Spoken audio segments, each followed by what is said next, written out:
A herald without a cause. Oh, help us all. Harry wants to launch a commercial endeavor of his own. No. Oh, stop him, please. Zero chance of it being any good whatsoever. Oh, what a terrible idea. This man, who can't even figure out that he doesn't get to keep the perks from the job he quit 5 years ago. Okay, high hopes we have not for any endeavor he chooses to pursue in the future. Harry has allegedly realized, after his BBC interview tanked his popularity even further, the man baby really just needs to put down the shovel and stop digging. He's digging himself deeper and deeper and deeper into a hole he has no hopes of getting out of. Someone take that shovel away. It has dawned on him that things just haven't been working so far. His approach thus far in the last 5 years since he left the royal family just hasn't worked. He's finally realized it, okay? We saw it way back, way back. We saw it before Oprah happened. Harry just figured it out. Again, not very promising for being able to develop a commercial endeavor of any degree of quality, that it took him 5 years to figure out that his approach is lacking. But now he's decided he's going to blame it on the American PR people he's used. Hollywood PR. They're the problem. Rather than, take accountability for his atrocious behavior, lies, and complaining. No, we can't do that. It must be the PR people's fault. But whatever. Since he can't take responsibility and he won't take a gander at himself, then he's blaming these people and has decided to set up a new structure for he and Meghan's staff that resembles the framework that they had when they were with the royals. So many problems here. Wow. Remember, when they first became a couple, they were under the same household as the Prince and Princess of Wales at the time, the Duke and Duchess of Cambridge, Catherine and William, meaning their staff. They shared the same communications people, the same secretaries, etc. Because before Meghan, it was just Harry joining Catherine and William sometimes, So he didn't really need his own set of staff. A lot of the stuff he did with Catherine and William, and then the stuff that he did by himself was, not that much more of a workload. So they just shared their office. They shared staff. So it made sense at the time. And the vision upon Harry and Meghan's engagement was to become the Fab Four. Everybody was super stoked about this. And they were going to all remain under one household and kind of share responsibilities and duties. Catherine and William were likely excited to have somebody there to share the load a little bit more. And of course, Harry and Meghan ruined everything. But the Meg was just having none of this sharing nonsense. No, she ruined it immediately. She sabotaged the workplace dynamic and the relationships within the family, sowing seeds of discord in Harry and being generally difficult, Meghan's typical behaviors came out of the woodwork. And so Queen Elizabeth approved for them to start their own household and have separate staff from the Cambridges. And almost immediately after all that effort, Harry and Meghan quit. And you'll probably remember, if you've been following the story, that Prince William wanted to protect his staff from Meghan, basically, and explained to the Queen that he doesn't want his staff subjected to Meghan's behaviors. So that was kind of the catalyst for the splitting of the households, was Catherine and William wanting to protect their staff, who they keep very long-term staff. They don't have a high turnover. So anyway, they went to all the trouble of setting up separate staff for Meghan and Harry, and then almost immediately they were like, never mind, we quit. How rude. Now, for whatever reason, Harry thinks that it's time to go back to that structure and that it will fix his problems. And remember last year, Harry went and did some charity stuff by himself, and he did look more happy, but everybody was speculating that he was trying to kind of fall back into his old royal ways and dynamic and habits of way of doing things. And he's more comfortable and confident in that realm, which makes sense because he has more practice doing things that way rather than the way Meghan likes to do things. But also people were speculating that he's like, nothing is working. Everything's gone bad and wrong. I'm going to go back to what I know to try to get things to work better. And so this is just kind of another manifestation of that, taking it another step further, it would appear.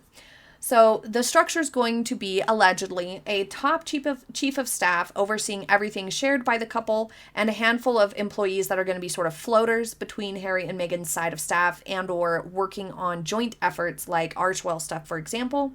And then Meghan and Harry will each have a separate chief of staff and each have a group of people working on their communications and PR and other needs. Like for Meghan, some branding people. Actually, she's hired a lot of branding experts and people who are really smart with marketing and have marketing expertise, because it would seem the Meg has also come to understand that her approach to marketing herself and her PR isn't really working for her either. Previously, they relied on a sort of scattergun chaos sort of approach. They would hire people for shorter jobs, consulting type things on individual contract sort of basis, like we want you to do this project and that's it for now. And that has really contributed to a lack of continuity across all of their stuff and just their public image in general. The general vibe of chaos has come through because behind the scenes, it has been all chaos. Now they claim that they want to have this group of maybe a dozen or so positions that will be longer term, they hope, and create a more cohesive public image and coordinate across their various ventures. Well, duh. That's what they should have done from the start. That's what most people do in terms of like a company, for example, or the royal family, or just other people who are like doing jobs and running businesses or having some sort of a public facing element to their job, like actors, for example. They have staff that kind of help them manage their acting roles, but they also have staff that manage their general PR and public image stuff. And if they also have like a skincare line, for example, they have staff for that. But then it's like a pyramid where at the top they have one person who's kind of overseeing all the operations. Because that's just a general, like even a corporate structure. It makes sense. So why Meghan and Harry didn't do that from the start is beyond me. It seems pretty dumb to try to do it any other way. So while I think this will help to some degree, because one of their big problems has always been that they lack cohesion. Everything feels very unorganized and messy, ill-timed, and there's not clear messaging around anything because it all mushes together in a weird fog of nonsense, you know? We just randomly have Meghan doing a philanthropy thing and then randomly showing up at a Tyler Perry thing and then randomly doing her business announcements. It feels very random and disconnected. Same with Harry. He's just kind of floating out there, randomly popping up doing stuff that makes no sense. Hypocritical type stuff, like flying all the way to China to give a speech about environmentalism instead of just, video calling or recording his speech. That sort of a thing. It feels ill thought out, unorganized, scattered. That's not what you want. You want to present a very clear and well-defined image to the public that's streamlined and strong and creates a strong identity. That's how this stuff works, unfortunately. But we're still talking about Harry and Meghan here, and their ideas are still all crap, They have a long-standing history of being incapable of learning, taking advice and direction, thinking they know better, being difficult to work with, wanting to control everything, coming up with a stupid idea and forcing people to go along with it, and just generally not playing nice with others, They have bad reputations in these departments. So I don't think this will be some magic fix for everything. For Meghan, everything seems to be very much about how it looks. She spends a lot of time focused on how it looks and then lacks the substance and organization behind it. And Harry is very much about exclusively wanting positive press. They're both very thin-skinned, but Harry seems especially concerned with getting just positive feedback and positive press, but he's not doing things that will lead him to that. So I still think that these different motives, different approaches, all these factors are going to make this very challenging to just come out of the gate as a success no matter what. Not to mention the fact that Harry and Meghan have really dug themselves deep into a terrible hole and have horrible reputations. People aren't interested in Harry and Meghan in a positive way. And so no matter how much their team can do for them, a lot of the damage is already done. So I don't necessarily think having a degree of cohesion and help with branding will really springboard them into a space of coming across as polished and professional all of a sudden. No, I don't think it'll solve all their problems, but I do think it will help a little bit.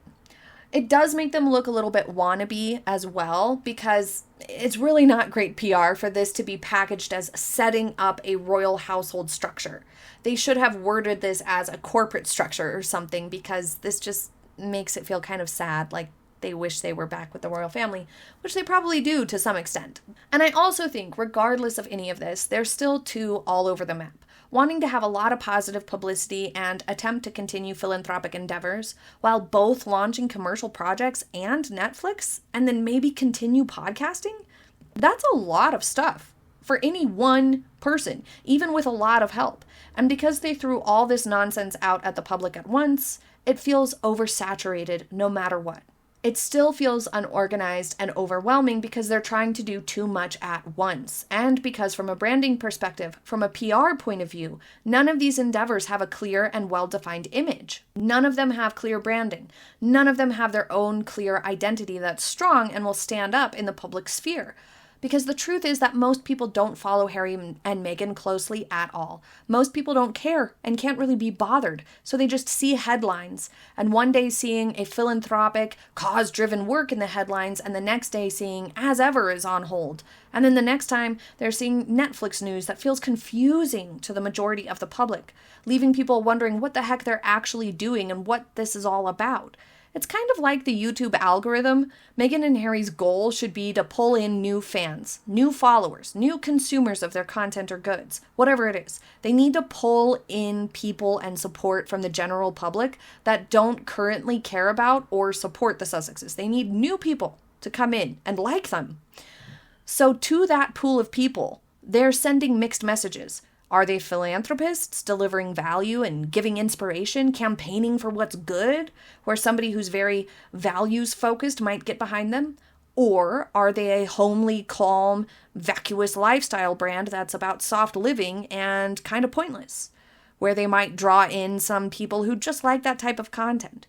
Or are they peddling goods? You know what I mean? Like, pick a lane. Solidify that image one at a time, then expand. We've been saying this from the start. They need to get it through their heads. The public needs a clear image if they want to draw in new people to support them, because everybody who already knows about Harry and Meghan don't like them very much. And the news that Harry wants to launch a commercial endeavor himself isn't just off-putting and sounds doomed to fail. It's also sort of sad, is it not? For all the lofty life of service, wanting to do good, Harry the hypocrite has only continued to turn people against him everywhere he looks. And if that was his goal, to make a positive impact, then resorting to commercial endeavors kind of feels like he's giving up on that path. And it makes sense to an extent, since he blew Sentabali to bits and is probably guilty to some degree of some wrongdoing, or at least negligence, in sort of abandoning that charity for over 5 years. And Africa Parks has a massive scandal brewing with horrendous treatment of locals by Africa Parks employees and representatives. And even Invictus seems like it's in a weird space where it's lost a lot of steam, a lot of support, and Meghan has really latched on to inserting herself into it to the point of it no longer being respected like it once was. So he probably does feel a bit lost. He probably does feel like this philanthropy path that he wants to go down is pushing him out. And that's largely because of his behavior and actions, but also because of this. It is a conflict to try to do for-profit stuff at the same time as wanting to do all this philanthropic stuff. There's a conflict of interest there as far as the public can see. But leave your thoughts in the comments and let me know what you think about this news. I cannot wait to read it. I hope you have a happy day ahead, and I'll see you next time.